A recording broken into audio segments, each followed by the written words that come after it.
He wasn't born lucky. He was born hungry. And it wasn't just hunger for food.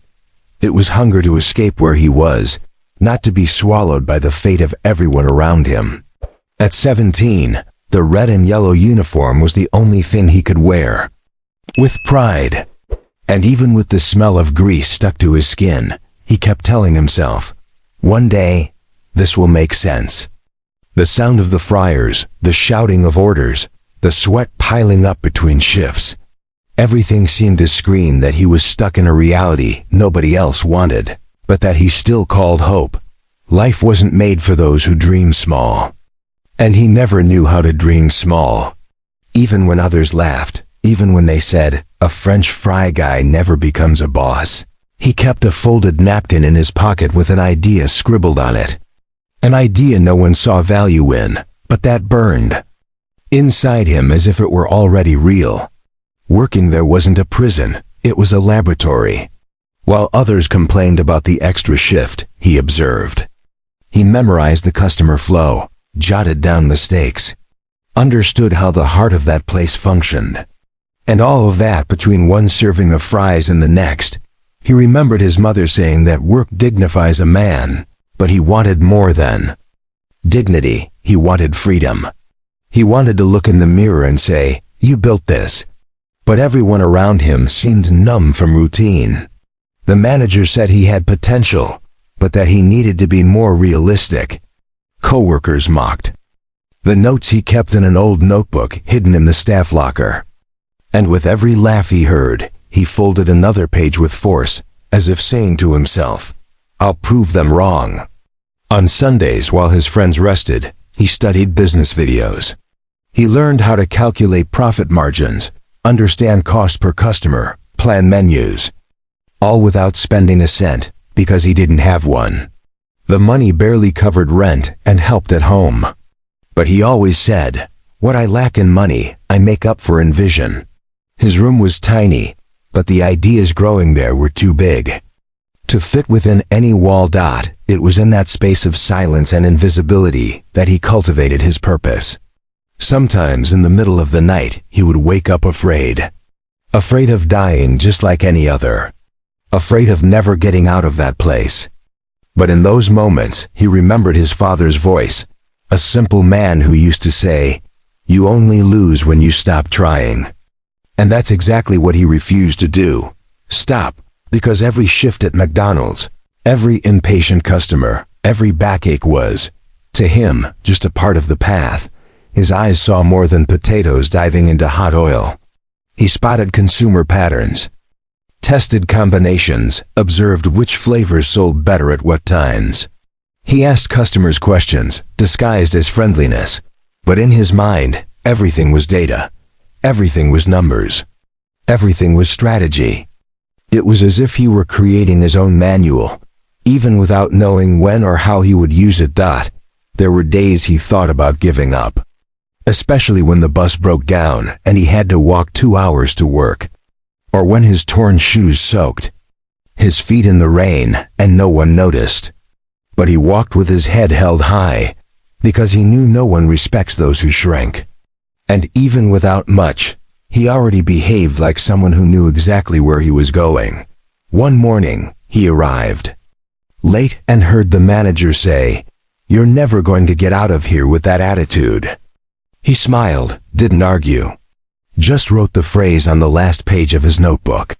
Because he knew that someday it would become motivation, and it did. It was on that very day he decided, I'm not just going to get out of here. I'm going to build something that creates jobs for people like me. And the idea began to take shape. There were no investors, no contacts, no favors. Only a stubborn dream and a young man determined not to die in anonymity. He spent months sleeping little, saving every cent, refusing parties, outings, gifts. He swapped fast food for rice and eggs, public Wi-Fi for handwritten notes, comfort for preparation. He knew time was the only capital no one could take from him. While his friends bought new sneakers, he printed drafts of a menu no one had seen yet. While others flaunted expensive phones, he stuck Post-its on the wall with customer flow ideas. Success for him wasn't an event, it was a process. And he respected the process more than anything else. Sometimes, when everything seemed stuck, he would sit on the sidewalk outside the McDonald's where he worked and just watch. He imagined his own store right next door. Imagined customers leaving satisfied, praising the flavor, recognizing the care. That was all he had, imagination. But it was enough to keep going. Days piled up like mountains, heavy, constant, crushing, but he climbed them one by one. And even if the world didn't see it, he knew he was rising. And that was enough. No salary could pay for the vision. He carried inside. One day, during a break, he said to a coworker, "What if we had a place like this, but with different flavors? Something closer to us with our identity?" The coworker laughed. "Dreaming is free, huh?" he said, mocking. He laughed too. But inside, the idea burned even more. With every negative comment, he added a new page to his idea. It stopped being a plan. It became a life mission. It wasn't about making money anymore. It was about proving it was possible. That a French fry guy could change his destiny through hard work, vision, and faith. When his mother got sick, he almost gave everything up. The pain tightened. Doubt crept in. But it was she, even in illness, who said, "Don't stop because of me. Promise me you'll keep going," he promised. And he never broke that promise. 3 months later, he had the chance to rent a stall at a local street fair. He used every bit of money he had saved over the past 2 years. Not knowing if he would even break even, he went forward with courage. The stall was small, but the name he put on it was big. The same name he had written years before on a napkin. Still at McDonald's, the first nights were rough. Customers walked right past. It rained. He ran out of gas. But one single person tried the food and posted about it online. Just one. And in that moment, he saw a spark. The first of many. He slept 3 hours a night. Worked triple shifts. Did everything. Customer service, cashier, cooking, cleaning. But he smiled. Because finally he owned his own sweat. And even without knowing what would come next, for the first time, he felt free. Sales started to grow. The name was being mentioned. The flavor was being praised. And none of this was luck, it was harvest. The harvest of years frying potatoes, hearing criticism, ignoring mockery, and believing. His father, who once said, "Get a steady job," now visited the stall and said, "That's my son." Neighbors who used to see him sweating at the bus stop now called him an example. And him still had the same feet on the ground as always. When the stall completed its first year, he wrote, "This is just the beginning." And it truly was. Because what he was building was bigger than he imagined. A silent revolution born from a greasy uniform and a heart that never accepted being small. The second year was the real test.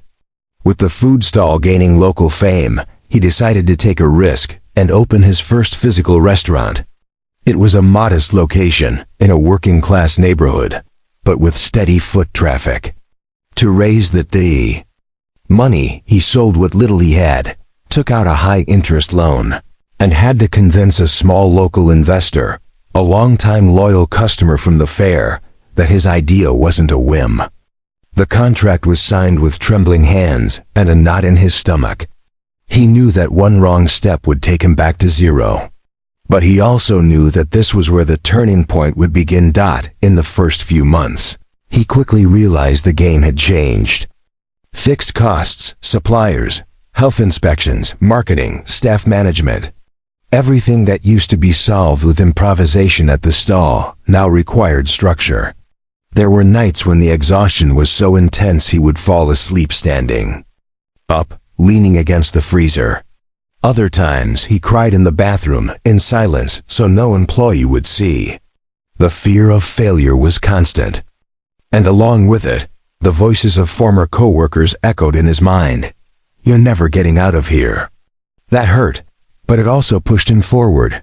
One day, a supplier was late delivering ingredients. He had to close the shop for an entire shift. The backlash came on social media. Negative comments appeared. And with them, that old feeling that maybe he wasn't capable. But he took a deep breath, recorded a simple video explaining the situation, thanking people for their support, and promising to deliver double the quality from then on. The response was surprising. Customers praised his transparency, and many went to the shop just to show support. It felt like the community was rooting for him too.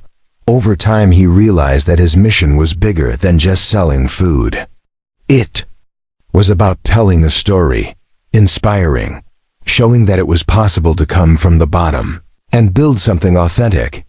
He began to train young people who were in situations similar to his. He hired people with no experience, no diploma, but with drive. And he always said, "What you need, I can teach. I just can't teach you how to dream. That has to come from inside." The restaurant took on a life of its own. The atmosphere was welcoming, the food was flavorful, and the service was personal. Everything there had a purpose. The menu included items named after important people from his journey. The Donna Maria burger, for example, was dedicated to his mother and became the best seller. Every detail carried a piece of his story, and that created an emotional connection with the customers. A local businessman, impressed by the constant movement, approached him with a partnership proposal. He declined, said it wasn't the right time yet. He didn't want to grow quickly and lose his essence. He preferred to grow with intention. That choice cost him time and opportunities, but it preserved the brand's DNA. He believed that every great structure needs deep foundations. Behind the scenes, he still faced challenges. The electricity bill was high, rent was tight, and any planning mistake could be fatal. But he learned to handle the chaos. He created spreadsheets, sought out free mentoring, read about management at night. What he didn't know, he chased after. What he couldn't afford, he taught himself. Every cent was treated like a seed. Little by little, the restaurant's name began to spread in food groups. A local blogger showed up unannounced and made a video praising everything. The content went viral. Overnight, lines started to form at the door. And he, who still cleaned tables and served customers personally, had to hire 3 more employees. It was like watching a seed finally sprout after years of waiting and silent watering. But the true turning point came when he received an unexpected email. A regional shopping mall chain wanted to invite him to open a unit in their gourmet space. He hesitated. The pressure would be greater. So would the costs. But with careful analysis and renewed courage, he accepted. And for the first time, his logo lit up under the cool lights of a modern shopping center. The opening was a success. And unlike what everyone expected, he didn't outsource the process. He was there every day, side by side with the team, tasting, serving, listening to customers. Shoppers were surprised at first. "You're the owner and you're frying fries?" He smiled. Frying fries is how it all started. The second store was a milestone. But with it came new responsibilities, new pains, new doubts. There were weeks when the numbers were scary. The fear of losing everything loomed like a shadow. But now he had a team, a mission, and a name to protect. And that kept him from retreating. He started being invited to speak at schools and community centers. His story inspired people. But most importantly, he never stopped being himself. He declined invitations from TV shows that wanted to sensationalize his story. Said no to investors who wanted to turn his brand into something generic. He didn't want just to grow. He wanted to grow the right way. One late afternoon, sitting alone in the back of the second store, he cried. Not from exhaustion, but from gratitude. He looked at his oil-stained hands and remembered the first fryer. Thought about everything he heard, everything he overcame, and realized he was already living the dream, even if it wasn't the end of the journey yet. The third store came as an unexpected opportunity. A former owner was closing shop, and he took over the space, renovated everything, recruited former colleagues from McDonald's, gave others the chance he never had. It was his way of giving back to the universe what he had earned with sweat. The stores started to operate in harmony. And even with all the busyness, he made a point of visiting each one. He greeted employees by name, knew everyone's story. To him, the company was a family in the making. And no one grows alone. Then he received an invitation to open a unit in another state. It was the hardest decision yet. Expanding far away was risky. But he understood that to grow, he needed to trust. Trust the process, the team, God, and himself. The new unit opened with hesitation, but it exploded with success. He began to attract national attention. Articles on websites, interviews, invitations, and all of it without ever running a paid ad. What sold was the truth, the authenticity, the story behind the flavor. Customers felt like part of the brand, and he made a point of showing that. He replied to comments, recorded behind-the-scenes videos, showed the routine, humanized the process. And with that, he generated more than customers. He created fans. An international investor tried to buy the brand. A multi-million-dollar offer. He declined. Sighed. I didn't start this for money. I started for purpose. And that's not for sale. And it was in that moment he realized, true success wasn't having money in the bank. It was having built something that impacted people, created jobs, and changed lives. One of the most emotional moments was when he took his now recovered mother to visit the 10th store.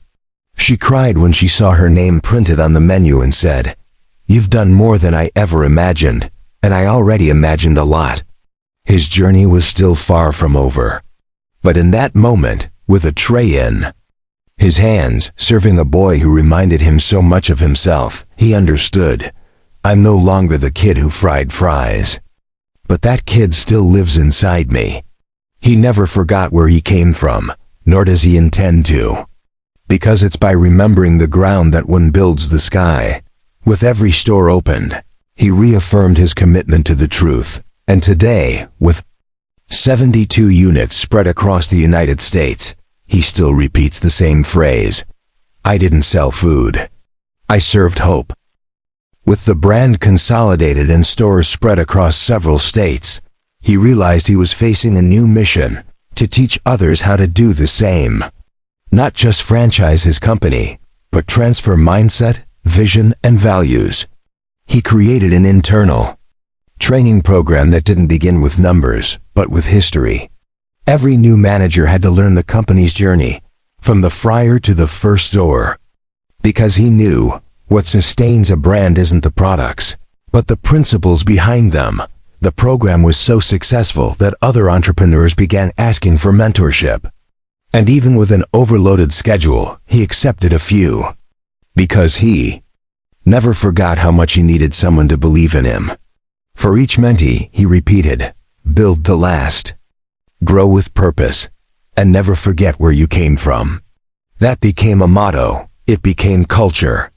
And his network became known for more than flavor. It became a school. But the more he grew, the more pressure came. Demands for standardization. Speed, immediate results. He knew he had to balance quality with scale, without losing the essence. And he did that by betting on people. He created a committee of longtime employees, people who had grown with him, to evaluate every new step of expansion. It wasn't an empire made of numbers. It was made of names, stories, lives. At one of the new units, a young employee approached him in tears. She said that before working there, she thought she had no value, that no one saw her. But there, she felt like part of something bigger. He held her hand and said, "You don't work for me. You work with us. And we never forget those who help." US Build. That moment left a mark. And it became a practice throughout the network, to see the invisible, to lift those no one notices. The brand began receiving awards. recognition from business, gastronomy, and entrepreneurship magazines.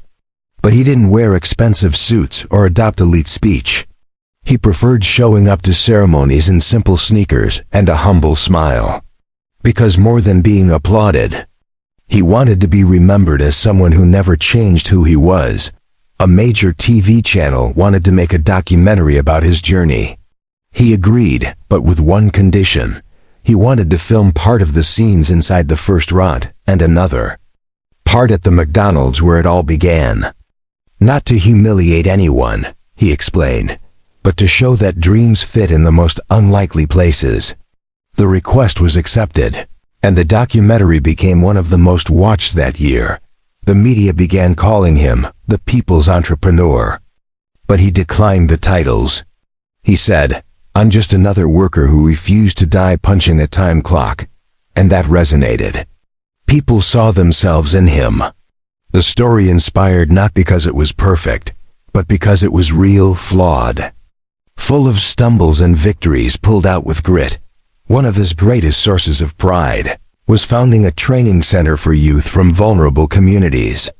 The facility offered free courses in customer service, kitchen work, finance, and entrepreneurship. Many who went through the program were hired in his own stores. It was like creating a bridge between where he had been and where he had arrived, and giving others the chance to cross it. Once, someone asked him what he would do if he lost everything. He answered without hesitation, "I'd fry fries again, but with more wisdom, because no one can take from me what I've learned." In the process, that phrase went viral on social media, and it even became a mural in the company's training rooms. Over time, giant brands began trying to imitate him. They copied the business model, the visual identity, even the tone of the campaigns. But they couldn't replicate what he truly had, a living story behind every decision. And that, no competitor could manufacture. One day, an executive invited him to merge companies, promised huge figures and market control. He thought, analyzed, and declined. He said, "I'm not here to swallow the market. I'm here to feed hope." The executive laughed, thought he was naive. But months later, his chain hit record revenues, and the executive's chain went into crisis. He always said that a company's culture was more valuable than the menu. Because anyone can sell a burger, but few can serve dignity, respect, and inspiration along with it. And that was what made the line grow, even with competitors next door. During the pandemic, many chains closed. He almost went bankrupt. But instead of laying people off, he cut his own salary, sold his car, and kept the team. Launched affordable combo meals, community deliveries, and solidarity meals. The community responded with loyalty. And when the crisis passed, his stores were the first to recover. One of his favorite sayings was, "Success isn't about you, it's about how many people you help rise." That's why he created a partnership system for longtime managers. Some who started by mopping floors were now partial owners of their units. This created a sense of belonging. And no one takes care of a dream like someone who is part of it. In an interview, he was asked what his greatest secret was. He replied, "There is no secret, there is truth.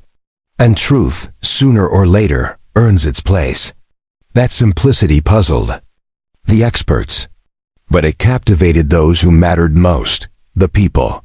His network began to be studied in universities. Professors used his story as a case study, books were written. But he still visited the restaurant on Saturdays, unannounced. To talk to employees, he called them by name, asked about their children. He believed that great companies are born from small gestures repeated every day. At an international event, a renowned speaker said, "Here is a man who turned frying into a future." The auditorium gave a standing ovation. And he, with teary eyes, remembered the first customer who complained about the salt level, smiled and sighed. Because even the criticism had helped refine him, he also released a book. But not with a ghostwriter, nor with a commercial title. He wanted to write it by hand, called it the recipe money can't buy. In it, he shared failures, successes, doubts, and dedicated the preface to the boy who didn't give up, even when no one believed. Today, he's invited to global forums, gives interviews, has consultants and a marketing team. But with every new step, he asks himself, does this honor the boy at the fryer? If the answer is no, he declines. Because success to him is not betraying yourself. A television network wanted to turn his life into a movie. He agreed on the condition of hiring beginner actors and filming some scenes in the neighborhoods where he grew up. He wanted every frame to be faithful, not glamorized. Wanted viewers to say, if he made it, so can I. At the 10-year anniversary of the chain, he gave a simple speech in front of all employees. He said, "You don't work for me. You work with me, and if I'm here, it's because you pushed me every time I thought of stopping." The event was streamed live and thousands of people shared it. But what went viral wasn't the stage. It was the moment when he stepped down and hugged, one by one, the employees from the first store. The journey isn't over. But now, it's become a beacon for others still in the dark. And that's exactly what he wanted. Because real success, the kind that transforms, isn't measured in numbers. It's measured by how many doors you leave open for those who come after you. With 72 stores, dozens of awards, and thousands of lives impacted, he remains the same. The difference? Now instead of frying fries, he inspires dreams. He began to realize that he had created something far beyond a business. His network was no longer just a group of restaurants. It had become a symbol. A reminder to all those stuck in invisible jobs with silenced dreams that there was still a chance, and that awareness brought a new responsibility. Now every decision mattered not only for profit, but for the example he was setting. The boy who once only wanted freedom now carried on his back the reflection of thousands of other journeys. Despite the success, he was still haunted by an old fear, losing control.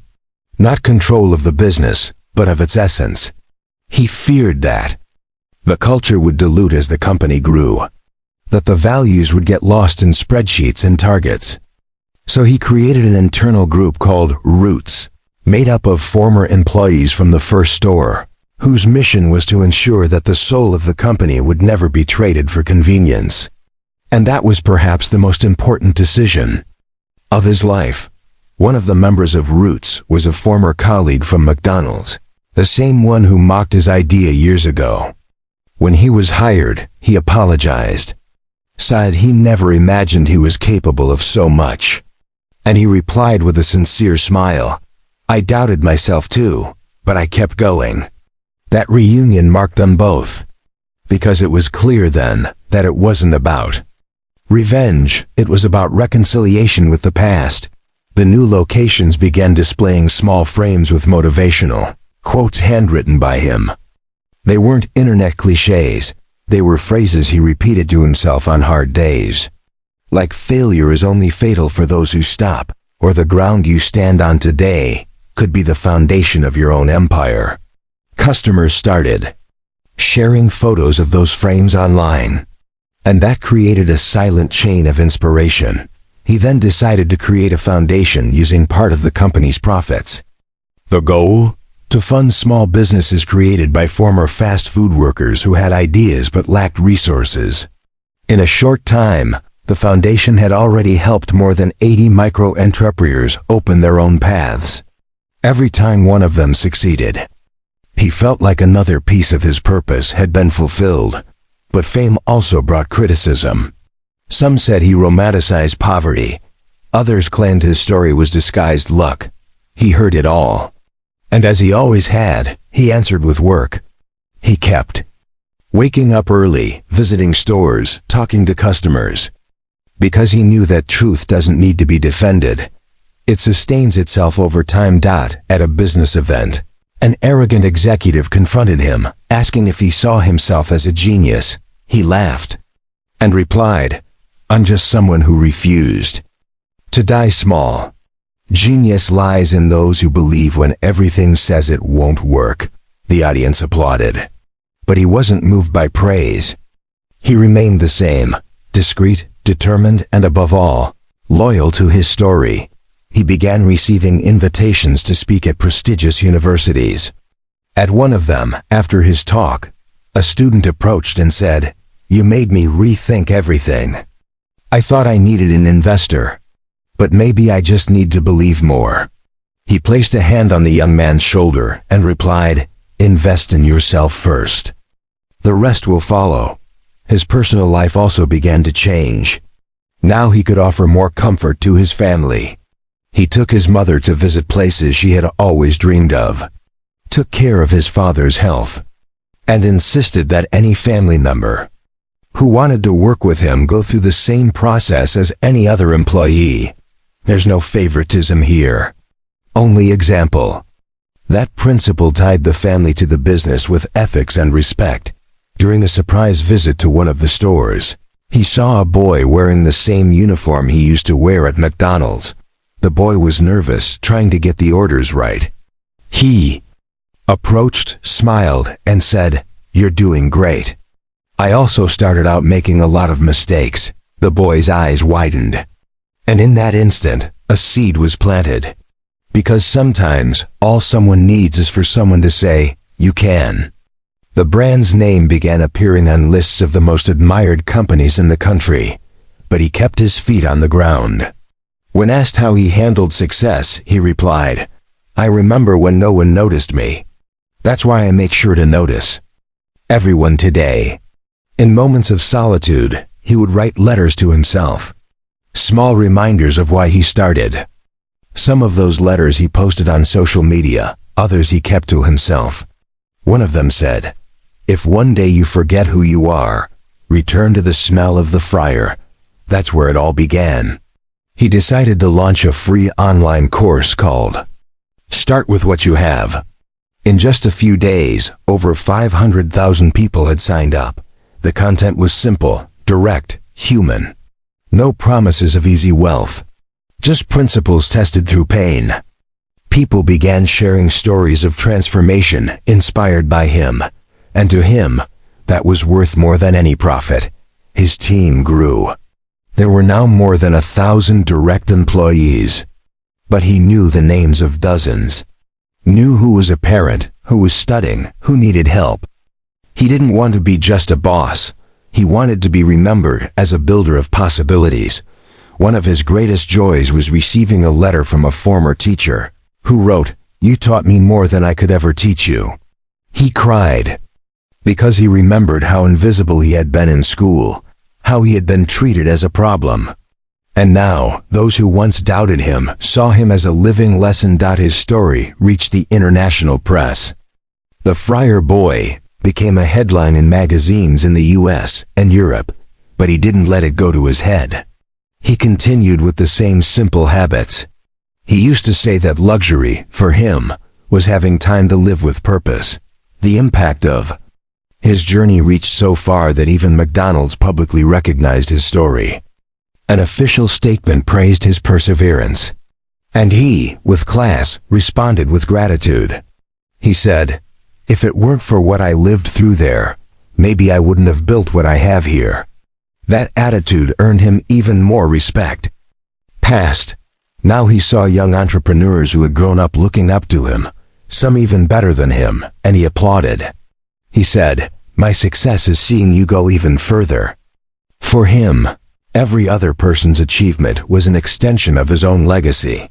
Schools began using his biography in class projects. Children wrote essays about his life. Teachers created classroom activities using his phrase, "Big dreams fit in small places." That moved him, because he knew he was influencing others from a young age, and in a positive way. During a planning meeting, someone suggested removing the phrase, "Serving hope," from the company slogan. He interrupted, sighed, "Without that, we're just another chain," and the phrase remained. Because more than a business, it was a movement. He also created a campaign called Back to the Roots. where successful former employees shared their stories on the company's social platforms. That sparked a wave of engagement. People began to see the business not as a chain, but as a catalyst for real dreams. One time, he was invited to a talk show with famous entrepreneurs. He sat alongside billionaires, investors, heirs. When it was his turn to speak, he simply said, "I started with fries and faith, and that's still what I run on." The audience applauded. Because more than numbers, he carried truth. At a graduation event for young people from his foundation, one of them said, "You taught me to dream without shame." That phrase touched him deeply, because he knew how, for years, he had been afraid to dream big and be ridiculed. Even with everything going on, he never stopped visiting the first stores. He called it returning to the ground, because he used to say that those who forget the ground will trip on luxury. That humility was his shield against pride. On an ordinary Sunday, he sat at a table in the mall where he opened his first food court store. He ordered a meal, looked around, and saw several families laughing, eating, happy. And he thought, "I built this, not out of vanity, but as someone who is thankful for life." And there, eating in silence, he remembered the first batch of fries he ever made. Remembered the exhaustion, the shame, the faith. And he understood that it had all been worth it. The lights of success can be dazzling, but he learned not to be blinded by them. When he looked at everything he had built, he didn't just see stores, employees, or figures. He saw stories, names, journeys crossing with his own. People who, just like he once did, believed that it was possible to rise from obscurity and do something meaningful. It was this invisible web of transformations that kept him moving forward. Because the true worth of his journey wasn't in what he achieved for himself, but in what he awakened in others. He knew time passes quickly. And that's why he made a point to slow down at key moments. He had coffee with former colleagues, visited the school where he studied, walked through the very places where he cried, was rejected, where people doubted him. All of that was not for nostalgia, but for gratitude. Because he understood that without the weight of the past, the present would lack foundation. And it was this living memory that prevented him from straying too far from what made him real. That spring afternoon, seated on a park bench while watching two children play with a bag from his restaurant, he reflected on how time transforms everything. That bag, which now held a meal, once carried the dream of a boy who just wanted to be someone. And now, it also carried a message for anyone who still felt too small to dream. You can. It doesn't matter where you started. What defines your destiny is not the starting point, but the strength with which you decide to keep going. Invitations to expand internationally began to arrive. But he was in no rush. He preferred to prepare the ground calmly, honoring the same principles that had gotten him this far. He'd rather do less with truth than more with haste. Because to him, growing without soul was just inflation. And he didn't want to be inflated, he wanted to be rooted. One of the most emotional moments of his life came during a speech to young people in vulnerable situations when a 13-year-old girl raised her hand and asked, "Do you think I can do it too?" He stepped down from the stage, looked into her eyes, and replied, "If you can dream, you've already started. Now you just mustn't stop." That phrase became a mural at her school. Years later, she would become a manager at one of his stores. He never considered himself a finished example. He said he still made mistakes, still learned, still had much to do. But he insisted on using his visibility to give stage to others. On his social channels, he frequently shared stories of ordinary people with real struggles who were transforming their lives. He did this because he knew the world didn't only need heroes, it needed hope. Echoed in different voices. His greatest lesson over the years wasn't about business or management, it was about humanity. He discovered that behind every customer, there was a universe. That every order was an opportunity to make someone feel valued.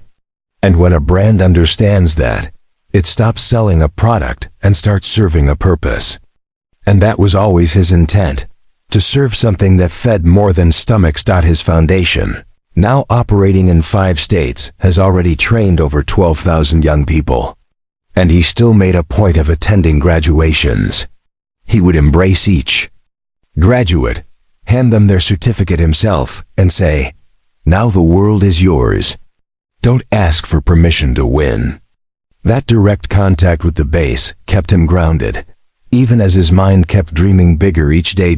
In one of his most sincere interviews, he said, "For many years, I was ashamed of the uniform I wore. Today, I keep it in a frame." That image went viral because it represented not just an achievement, but reconciliation with his own story. He didn't reject his origins, he honored them. He knew that without them, everything that came afterward would be mere performance. He began being honored by public institutions, NGOs, even religious leaders. But his greatest honor remained being recognized by ordinary people. Those who said, "My life changed after hearing your story." Those phrases to him were invisible trophies stored in his heart. No award in the world could replace them. One Sunday, he decided to return to the unit where it had all started. He entered without warning. The manager didn't recognize him at first. He ordered a simple meal and sat in a corner booth. He observed the movement, listened to conversations, absorbed the atmosphere. And there, in anonymity, he smiled. Because he realized that the dream no longer needed him to work. It had become self-sustaining, not financially, but in truth. As he left a folded note on the tray. It read, "Never underestimate the place where you are. It may be the beginning of where you're heading." The manager found the note, recognized the handwriting, and ran out. But he was already gone. As he always was, without fanfare, without vanity, just fulfilling the mission. People kept asking what the secret to his success was. He always said, "It's about keeping walking even when no one applauds you. It's believing even when everything says no. It's turning frying into future with courage and faith." And however simple it sounded, those words planted ideas in the minds of thousands. In his later years of direct leadership, he devoted himself to forming leaders. He didn't want his company to die with him. He wanted it to be eternal, not by name, but by values. He groomed successors, passed on vision, shared everything he learned. He held nothing back. Because he knew that legacy isn't what you leave behind, it's what you share in life. He received honors from his hometown. A plaza was named after him. And when he saw the sign next to a simple playground where he used to play as a child, became emotional. That was more than honor, it was a symbol. Proof that no one is born too small to be remembered. During a global entrepreneurship conference, he was invited to open the event. Instead of speaking about management, he spoke about values. He said, "You can build the best company in the world, but if it isn't good for people, it serves no purpose." The audience gave him a standing ovation. But he didn't wait for applause to end. He left discreetly, as he always did. His last project was the creation of a community university to train local leaders. He said it was time to give back double. And the name chosen for the campus was Roots of Tomorrow, a reminder that the future grows from soil no one wants to plant. And now, looking at all he had built, he understood that the true miracle wasn't opening 72 stores. It was believing when no one else did. It was persevering when everything seemed lost. It was finding purpose in places the world dismissed as worthless. Today, the boy who fried fries is not remembered for fries, but for having sparked the world with his faith.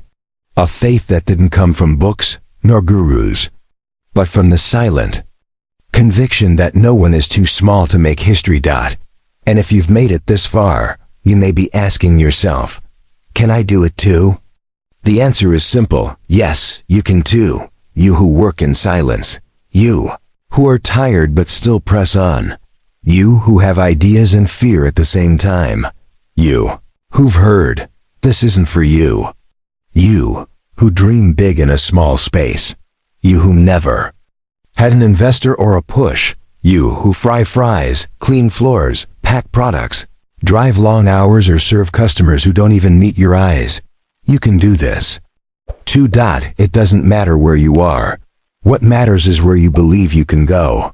Because sometimes, all the world needs is one more story like yours, and perhaps the next one we tell here could be yours.